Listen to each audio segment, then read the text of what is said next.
রাঙামাটির কাউখালীতে কাঠ বোঝাই পিকআপ ভ্যানের সঙ্গে অটোরিকশার সংঘর্ষে ৬ জন নিহত হয়েছে। নিহতরা সবাই অটোরিকশার যাত্রী। কেনাকাটা শেষে বেতবুনিয়া বাজার থেকে ফেরার পথে ভয়াবহ এই দুর্ঘটনা ঘটে। ওয়ালটন আবারও মিলিয়নিয়ার অফারে ওয়ালটন ফ্রিজ কিনে আপনিও হয়ে যেতে পারেন মিলিয়নিয়ার।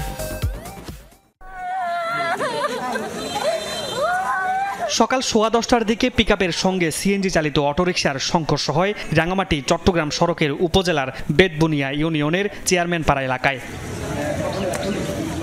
অটোরিকশায় থাকা ৬ জনের মধ্যে ঘটনাস্থলে ৩ জনের মৃত্যু হয়।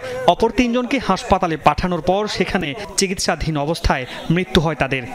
সেন্টারিং বাহী একটা পিকআপের সাথে সংঘর্ষে ঘটনাস্থল 3 জন আমরা এক্সপেক্টেড পাই। বাজার ঘাট শেষ করে সিএনজি দিয়ে যাইতেছে, অর্ধ রাস্তার মধ্যে পিকআপে সিএনজি মারি দিছে। ট্রাকে রং সাইডে কি মাইরা গাড়ি একদম সিএনজিটাকে বাম সাইডে একদম নিয়ে আসছে, ডাইন সাইডে নিয়ে গেছে। 5 জন যাত্রী ছিল, একজন ড্রাইভার ছিল সিএনজিতে।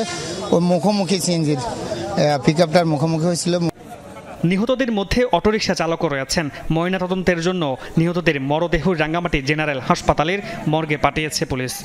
এটা তো পাহাড়ি এলাকা, যার কারণে গাড়িগুলা খুব রাশ চালায়। বিস্তারিত অনুসন্ধান করব। এর মধ্যে আমাদের যে পিকআপ, যে ঘাতক পিকআপের চালক পলাতক আছে, আমরা তাকে ট্রেস করার চেষ্টা করছি।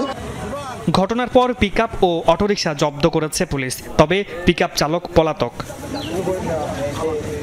মামুন রশিদ, যমুনা নিউজ।